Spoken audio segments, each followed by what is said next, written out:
Oops, this is me coming in here to say that I set out to make this video about compass or no compasses, and this video ended up being a lot about ArduPilot for some reason, and my history with it, so that I could support underneath that compass or no compass discussion uh, where Ardu playing came from, my belief in Ardu playing, my support for Ardu playing, my uh, belief that the developers, I think they intend that compass to work. But this really needs to be the prerequisite or whatever of that compass or no compass video. But it turned into a 45-minute video. My God, I can't do that. So I'm going to break it up. I'm just going to turn this into my background in ArduPilot or something like that, and do the compass or no compass as a separate video, so they'll both be shorter. Well, because this really is important to that discussion, so I'll let you watch what I created. So when it's talking in this references about compasses and compasses versus no compass, please ignore that. And I apologize for that. I don't know what else to say. Sorry. Yes, this was us the past week. Getting a little warmer today, which I can certainly deal with the extra heat. I used to love cold. I used to go camping in January, February, and March around here up on Mount Mitchell, which is -15, -30 sometimes. Solo, by the way. Backpack camping solo in that kind of temperature. I didn't die. Wow. So we'll move from this cold scene and attack the subject that this video's for, which is to compass or not to compass. Sorry about the background noise. I have a 3D print running. In 2010, 2011, somewhere around in there, I found this board. It's a KK2 board. Previous to this board, I had tried to fly a couple of helicopters over 50 years or so, maybe 2 or 3, and my success was pretty pitiful. And everybody said they're hard to fly. Well, this KK2 board was the first board that came out with accelerometers and gyros on it. It wasn't much more than that.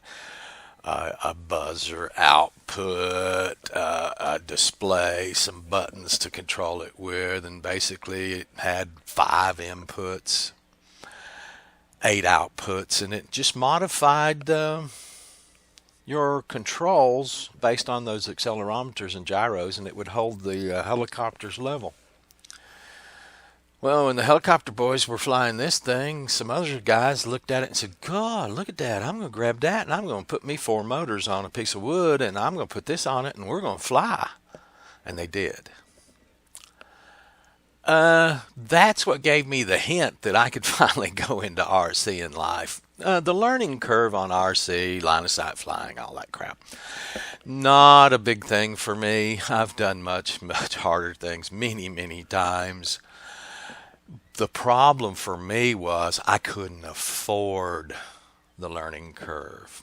I couldn't afford those beginning crashes. RC airplanes, helicopters, and stuff back in the 60s, 70s, 80s were just through the roof. And to crash one on a maiden flight, maybe your first maiden flight, would just be catastrophic. I just couldn't do it. I just didn't have the money for it. So when I saw this KK2 board, I went, maybe that can keep me from spending a bunch of money on a bunch of broken parts. So I started delving into this. Before I actually bought a KK2 board, I don't think I ever bought one. I'm not sure. There may be one hiding around here someplace. I don't think so. This came along. This is what was called the APM module. This is made by 3DR at that time. Not the 2.5 version you can see here, but the 1.0 version. I went through quite a few versions of this on rovers and used these on quads till Pixar came along. But this was the first actual ArduPilot module that ever came out, I think. I think there was a NASA along the same time, but there was only like one or two at that time. A handful, 5 at most if you stretched out into the ones that were being used on commercial platforms and stuff like that. This was for the hobbyist, straight up hobbyist. And I decided, ooh, that's better than a KK2 board. I can actually do things with that. It'll actually fly the airplane automatically, has return to launch, all that good stuff that the KK2 board didn't have at the time. You can see on this module right here, right across the top of it, it says ArduPilot. Hobbyists at that time didn't actually, I don't think they actually chose ArduPilot as their flight software as much as 3DR just told them where to go. Even wrote it on the darn flight controller. This is called an APM. This would be in my nomenclature be called an APM ArduPilot module, simply 2.5. There wouldn't be any need to put ArduPilot on the label. That's just put there because that was basically what everybody was flying then. ArduPilot, NASA. God, it seems like there was one other just way off in left field. So because it's got ArduPilot written across the top of it, and that's where 3DR told you to go to even power this up or configure it for information, everybody that bought one of these flight controllers came to this site just to figure out how to turn it on. The NASA controllers went to the NASA firmware site to figure out how to turn theirs on. The choice for this was made for me by buying a product. Everybody back then, their choice for what firmware, what flight control software, etc., they were going to use was made by their product, by whatever product they bought. There wasn't any comparing back then and deciding what was best. So, about 2012, early 2012, I think I've traced it back before through different invoices and other means. It might have been late November 2011 I bought one of these APM modules, and I was going to use it on a rover because I felt like, even at my age at that time, it was 10 years ago, I was approaching 60 at that time. I'm approaching 70 now. I wasn't going to be able to chase down stuff or want to walk far, etc. Honest guys, you're going to find out when you get there. So I decided to come in here. This has several different firmwares. And once you learn one of them, you've learned a lion's share. Switching to a different firmware is really a piece of cake after you learn one of them. Learning that first firmware is going to be your learning curve. So my plan was, let's start with a rover. There was an autonomous vehicle competition then, and they were having competitions in ground rovers, a 4-sided track with obstacles and stuff, and you would build up points. I'll do a separate video on the autonomous vehicle competition if you like, because some of you might not have heard of it. And they had a competition in verticals, quads, hexes, and they had a competition in airplanes. At one point, they were at the Boulder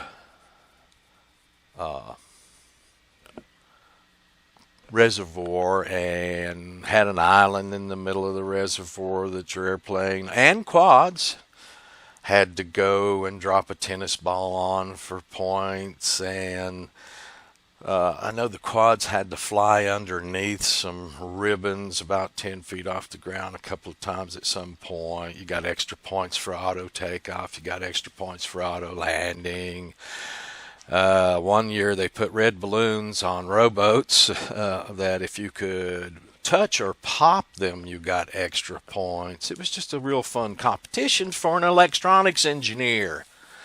Probably not for the straight up hobbyist who's not really interested in the fantastic things a flight controller can do. But for people like me, boy, that was just straight up my bread and butter. So I decided I would build up my rover. I decided to go with a rock crawler. So at 2 or 3 miles an hour, when I programmed a mission into it to go around this four-sided track at the vehicle competition, I would be able to catch it if it did funky things at first. And you know, they do when you first start out with stuff. Through I guess 6 months, 7 months into the rover, I bought my first quad frame because I was about to conquer the rover and all of the ArduPilot type ground station software, all that, the way that works. You honestly conquer it on your first firmware. And I was ready to try to duplicate what I had done with the rover and the missions I had done in the rover with a quadcopter that could hover in the air.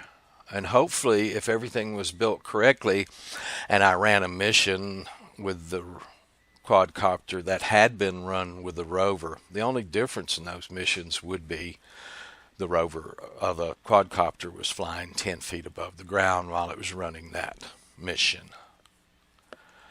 That way I would be reproducing the missions that had been successful for me in the rover, and hopefully it wouldn't run off too fast.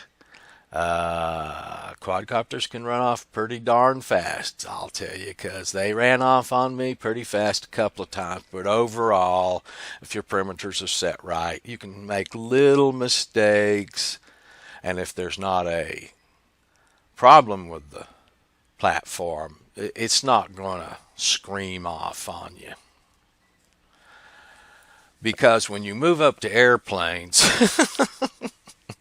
they're always going to be screaming away from you in some shape, form, or fashion because they don't hover very well. Some of them do on a prop. I don't like that kind of aerobatics. That's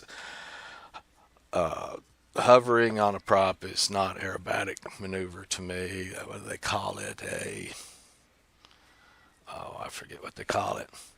So I knew that basically an airplane, in my humble opinion, was going to be going 25 miles an hour or more at all moments, and could 45, 50, 100 would all be possible. And in the airplane situation, if there was a problem with anything I did, although I would be trying now to reproduce the missions that I had run with the rover, duplicated with the copter without problem, I was now going to try to run those same missions as my first things to do with an airplane that is, man, if there's a problem with the airplane, it's gone in a heartbeat. So that was my plan all along. So with that in mind, that's the way I went through this. I went up all through the rover. They're fun. Actually built one from this exact frame here, of course. I doubt you can get that anymore. After that, I went through the copter build. I probably finished the copter build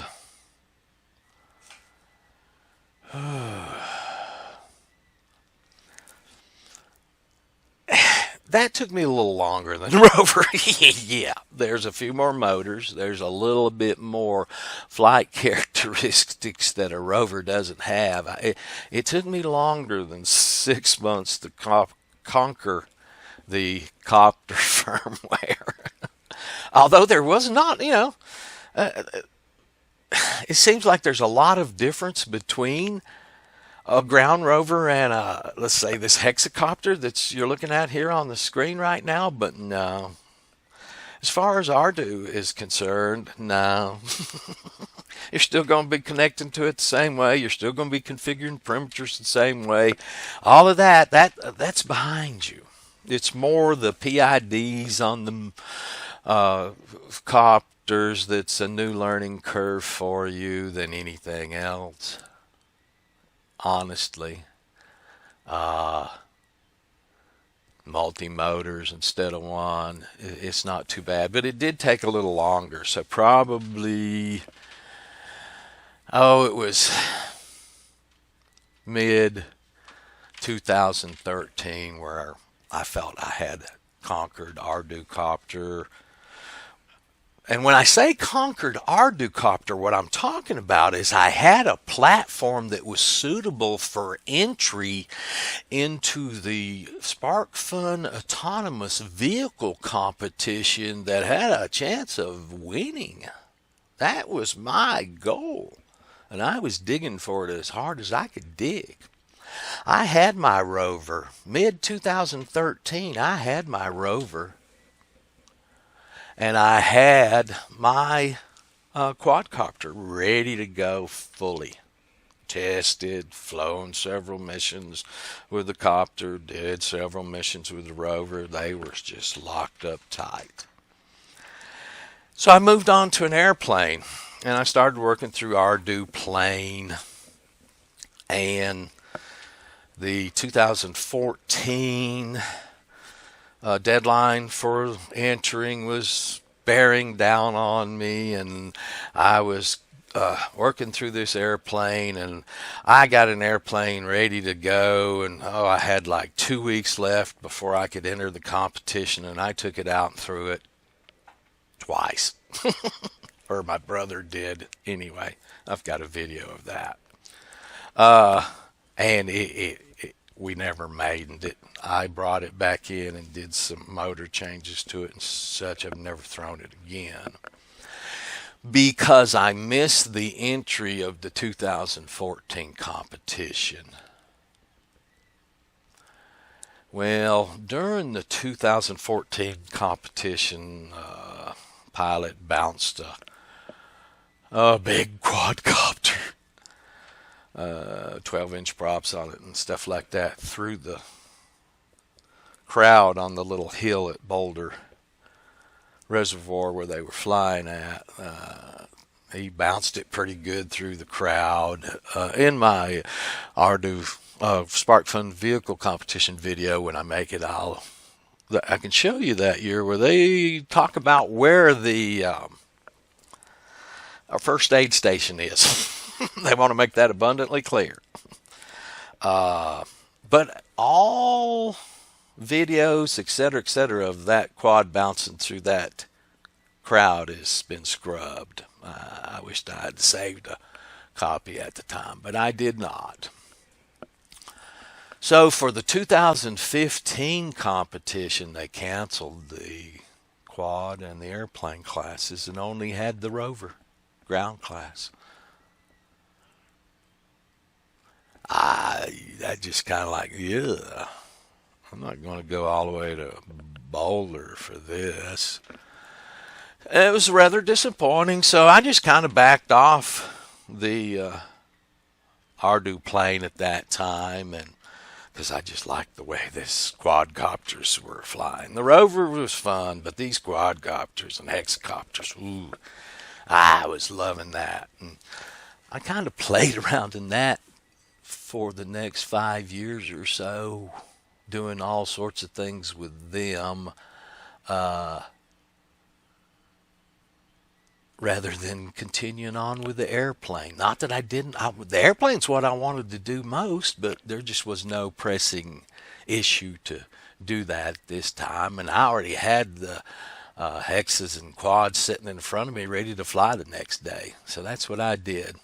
Sadly, a lot of my videos are pre or around 2016 when the FAA made the new rules. A couple of months back, I went in on some of them because they're private.